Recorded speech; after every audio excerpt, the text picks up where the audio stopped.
He receives worship from Thomas in John chapter 20, verse 28, where Thomas worships him, recognizing his self-identity, and says, "My Lord and my God." Would you explain that Jesus in the Bible was called the Lord, which in the Old Testament was always used for Yahweh, which was also used for as a God of the Old Testament, and even the disciples called Jesus Lord. In Greek, it's kurios, which is the same as in the Old Testament for Yahweh. For example, Thomas, when he saw Jesus, when he rose from the dead, he called him my Lord and my God.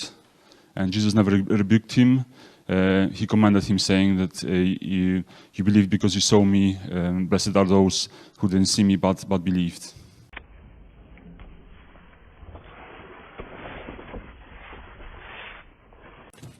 Okay, so basically, your first point was that Jesus was called Lord and only God is called Lord. And also Thomas called him my Lord and my God. Right. The first point is not only God alone was called Lord in the Old Testament or in the New Testament. For example, in the book of 2 Peter, it mentions that Sarah called Abraham Lord. It's the same word, curious. If you go to the book of Genesis, Jacob calls Esau his Lord. So there were many other people called Lords in the Bible. So, it's just like in England, you got the House of Lords. So when it's applied to Jesus, it doesn't mean he's God. And what was your other point again? Thomas, yeah. The Thomas incident, see, this is another proof of what the scholars I quoted are saying, that there was a development in the Gospels.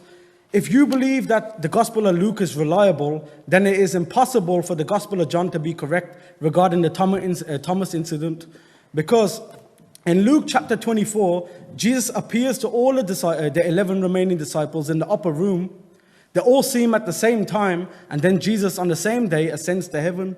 Whereas according to John, Jesus appeared to the other disciples first, and then after a while, after a few days, he sees Thomas, and Thomas calls him my Lord and my God, and Jesus says, "Oh, you have believed." But if Luke is correct, that the 11 disciples seen Jesus in the upper room at the same time, then that means Thomas had already seen Jesus along with the other disciples, and Jesus ascended on Easter Sunday, which means John's story of Thomas seeing him and saying, "My Lord and my God," is impossible. Because according to Luke, he had already ascended. So that's a fabricated story, which is another reason the Gospel of John is not reliable.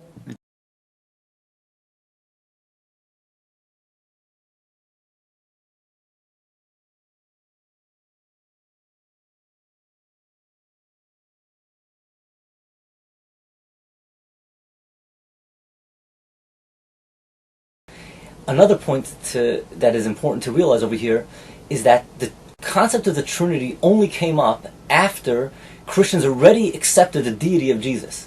It was an effort, a philosophical effort to justify something they believed already, an absurdity they believed already. To believe a man is God, they had to come up with an idea of the Trinity. It wasn't that they first came up with the idea of the Trinity and then they said, "Oh, Jesus is the one that fits into the Trinity." Before Jesus came to the world, no one thought of the Trinity.